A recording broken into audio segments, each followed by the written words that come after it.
Bonsoir à tous. Alors comme l'a dit Guillaume tout à l'heure, je vais me présenter aussi un petit peu. Donc je suis également cofondateur de Dreamins, comme il l'a expliqué. Et en ce qui me concerne, je suis ingénieur de formation. Donc je suis pas hypnothérapeute. Donc en fait, je suis le techos de l'équipe, c'est-à-dire que je m'occupe de la partie technique et ingénierie pour la création des masques et de tous les systèmes que l'on met en place à disposition des sportifs pour la préparation mentale. Et j'ai également repris la partie technique de Mental Sport. D'accord. Donc en fait, on me sort du garage aujourd'hui pour justement venir présenter un petit peu d'autres éléments que l'on peut travailler avec la prépa mentale. Je suis pas hypnothérapeute, simplement je suis passionné de sport également. J'ai mis en pratique différentes techniques que j'ai pu tester dans le sport, mais aussi de manière un peu plus macro dans ma vie personnelle, pour mes études, pour faire face à certains événements. Et donc aujourd'hui, on vous propose de vous présenter un outil qui vient en complément de tout ce dont vous a parlé Guillaume précédemment. C'est la cohérence cardiaque. Alors je ne sais pas si dans la salle il y en a qui connaissent la cohérence cardiaque. Ok, vous l'avez déjà mis en pratique pour du sport avec des outils de biofeedback, ou est-ce que vous l'avez mis simplement en pratique par vous-même avec des techniques de respiration? Ok. Donc on va parler justement parce que c'est intéressant de voir qu'on peut le faire de manière autonome sans avoir forcément à utiliser d'outils complémentaires. Et donc on va rentrer un petit peu dans la technique, comment ça fonctionne physiologiquement, qu'est-ce que ça va générer sur notre corps, sur notre physiologie, et qu'est-ce qu'on va pouvoir faire avec pour la prépa mentale.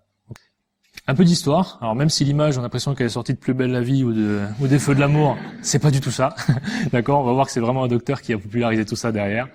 La cohérence cardiaque, c'est une méthode qui est un peu moins connue en Europe, mais qui est connue dans d'autres pays. Et qui justement est issu des travaux de l'Institut HeartMate, qui de 93 à 97 a travaillé sur la réponse émotionnelle du corps, physiologiquement, qu'est-ce qui se passait derrière, par rapport justement à des stimulations externes et à des stimuli au niveau de l'environnement. Par rapport à ça, ils ont découvert pas mal de choses sur le système nerveux autonome, qu'on va détailler après. Et le docteur Servan-Schreiber, lui, a utilisé en fait ces techniques pour les publier dans un livre qui a justement popularisé en fait ces techniques de cohérence cardiaque. On va voir en quoi ça consiste dans les slides d'après. Et l'idée, c'était justement de proposer des outils, des techniques, des méthodes, pour prendre un peu le mot de Guillaume, des protocoles, qui vont justement vous permettre de l'utiliser rapidement, avant, pendant et après certains objectifs. Par objectif pour la prépa mentale, j'entends des compétitions, des préparations d'entraînement par exemple, tout autre événement que vous allez pouvoir situer dans le temps. Les travaux qui ont été mis en évidence, c'est qu'il y a une relation entre notre système émotionnel, enfin les stimuli émotionnels que l'on va pouvoir avoir, et la réaction physiologique de notre corps. Ça, on a tendance à assez facilement le percevoir, c'est-à-dire que on va avoir des phénomènes internes, chimiques, qui vont apparaître et qui vont justement venir modifier notre capacité à réfléchir, penser et même agir d'une certaine manière. Alors sur quoi ça va agir? Vous savez qu'on a plusieurs systèmes nerveux dans le corps humain. On en a un qu'on va activer de manière consciente et qui va nous permettre de venir bouger les bras, les pieds, les jambes pour marcher. En général, quand vous voulez bouger le bras, vous le faites consciemment, d'accord? Et on a un autre système nerveux qui est en fait le SNA, qui est le système nerveux autonome. C'est celui qui va gérer les battements cardiaques, gérer la sécrétion des sucs gastriques, gérer la sécrétion de certaines hormones face à certaines situations. Et en l'occurrence, certaines situations émotionnelles, comme a pu le démontrer les travaux de l'Institut HeartMate. Le but de ce soir, c'est justement de vous montrer comment ces éléments-là, comment les situations de stress et d'anxiété auxquelles on peut faire face viennent agir physiologiquement sur notre organisme. Et donc ce SNA, il est composé de deux systèmes, on l'a catégorisé.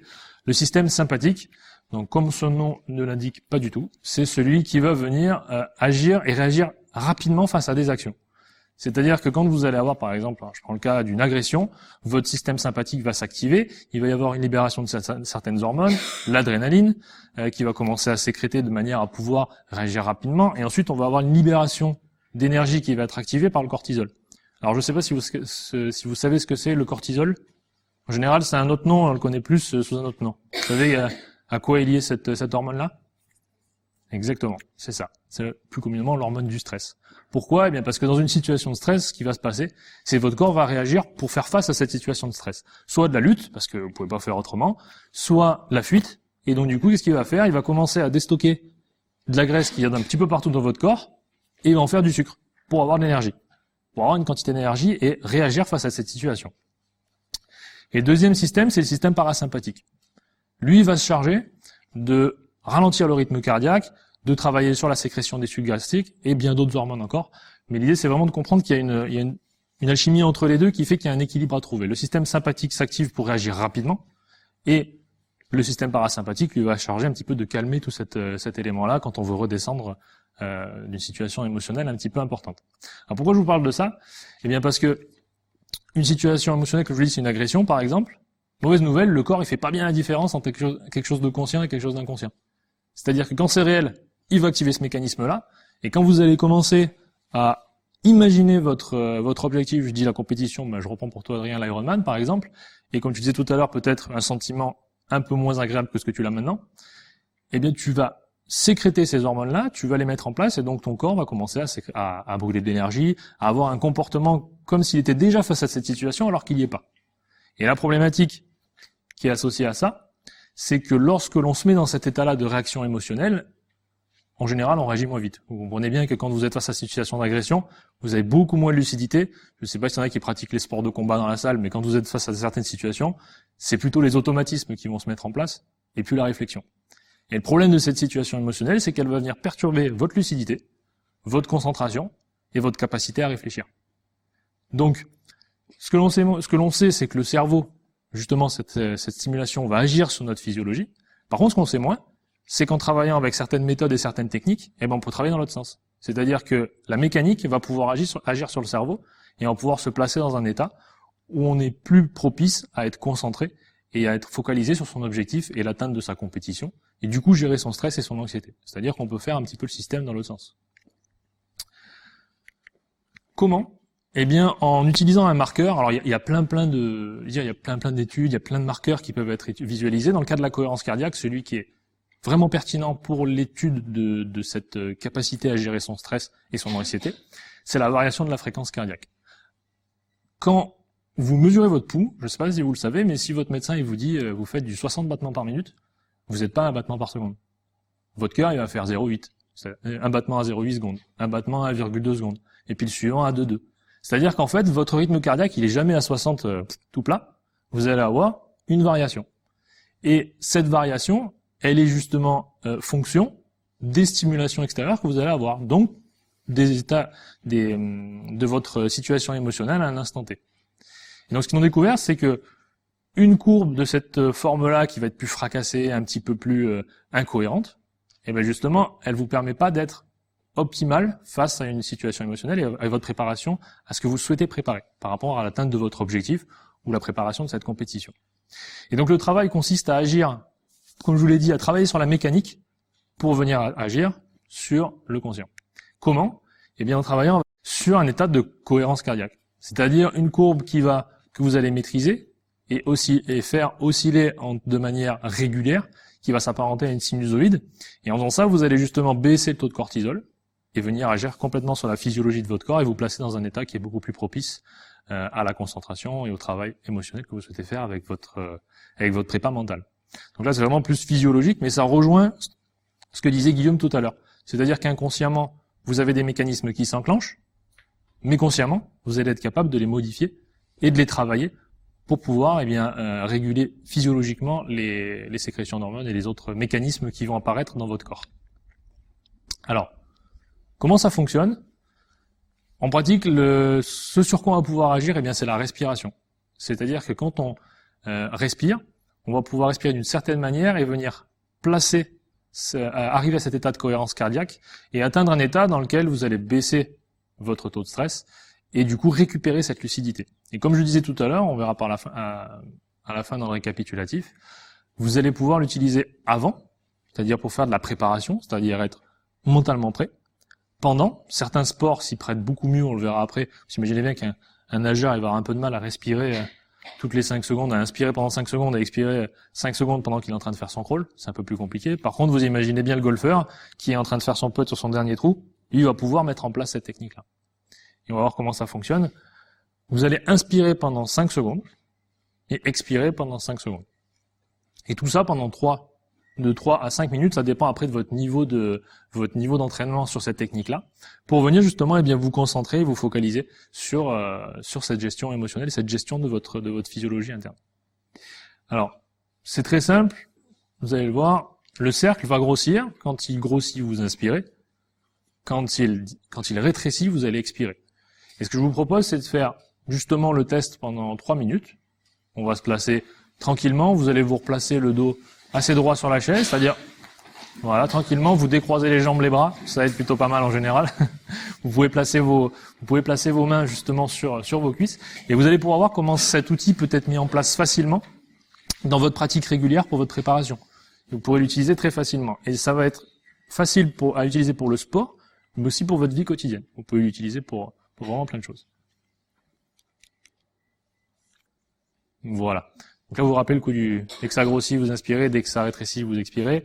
Idéalement, inspiration ventrale, c'est-à-dire que vous inspirez par le nez, d'abord par le ventre, ensuite la cage thoracique, et ensuite vous expirez par la bouche, tranquillement. Et vous répétez l'opération, on va faire ça pendant 3 minutes. Allez.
On reprend le rythme normal.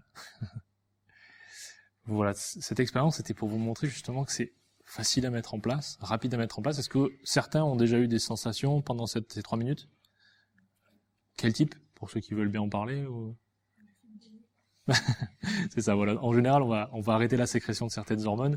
Résultat, on va diminuer la quantité d'énergie allouée. En plus, là, on triche un peu parce que c'est le soir, et le soir, c'est là où il y a le pic de cortisol qui est un peu moins important que dans la journée.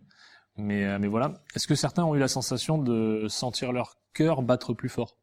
On a l'impression de plus l'entendre. En fait, c'est pas qu'il bat plus fort, c'est que simplement on se concentre sur notre respiration, et du coup, on va tout simplement plus l'entendre à l'intérieur. Et comme vous pouvez le voir, cette technique, elle permet en fait de se recadrer et de se recentrer. Vous êtes accordé un moment pour vous, et vous avez complètement focalisé votre concentration et votre intention sur votre corps et votre physiologie. Donc l'intérêt, c'est justement de vous donner que vous ayez connaissance de ces petits outils que vous allez pouvoir utiliser au quotidien, comme je vous l'ai dit, soit dans votre prépa, soit pendant, soit justement après. Pour récapituler, l'idée de la cohérence cardiaque, c'est justement de vous permettre de lutter contre le stress et l'anxiété du sportif. Quand vous allez être face à une situation, il y a beaucoup de sportifs de haut niveau qui l'utilisent. Vous avez différentes techniques, comme on vient de le faire là, c'est-à-dire en autonomie et travailler sur votre respiration. Vous pouvez le faire avec une montre, compter les 5 secondes, et ensuite vous serez entraîné à ça. Vous pouvez aussi le faire avec certains outils. Nous, on a mis en place justement, si je reprends le masque tout à l'heure avec Guillaume, dont il parlait, vous allez avoir de la cohérence cardiaque qui est proposée au niveau de ce masque pour les sportifs de haut niveau que l'on accompagne, pour les préparer avant et après, pas pendant parce que c'est un petit peu plus compliqué de pratiquer son sport avec un masque sur les yeux, mais l'idée c'est justement de leur permettre d'avoir des outils qu'ils peuvent utiliser facilement. Et donc en fait vous allez suivre la respiration, elle va vous guider à travers le masque. Et dernier point, pour ceux qui connaissent, vous avez aussi des outils qu'on appelle de biofeedback, c'est-à-dire qu'ils vont pouvoir récupérer votre pouls en temps réel et déterminer si vous êtes dans cet état de cohérence, c'est-à-dire l'oscillation que l'on a vue tout à l'heure qui était plutôt régulière. Et donc, tous ces outils vont vous permettre justement de travailler derrière votre concentration, votre lucidité et votre consommation d'énergie beaucoup plus efficacement. Si vous êtes mentalement concentré et lucide, vous doutez bien que les gestes techniques, les éléments de concentration, le travail que vous allez pouvoir faire va être bien plus efficace. Et avec ces outils qu'on peut vous proposer, non seulement ce que vous avez pu voir avec Guillaume sur la partie auto-hypnose, être capable de se projeter, être capable de donner des objectifs dans le temps, et ensuite de se préparer avec des outils qui physiologiquement vont avoir une action, et bien vous allez justement pouvoir optimiser votre préparation mentale au quotidien. J'utilise les sessions du masque suite à des chirurgies. Il y a des raideurs qui se créent, des adhérences qu'il faut qu'on fasse lâcher par la mobilisation, qui est souvent douloureuse. Donc le premier item que j'utilise, c'est le fait de baisser la douleur.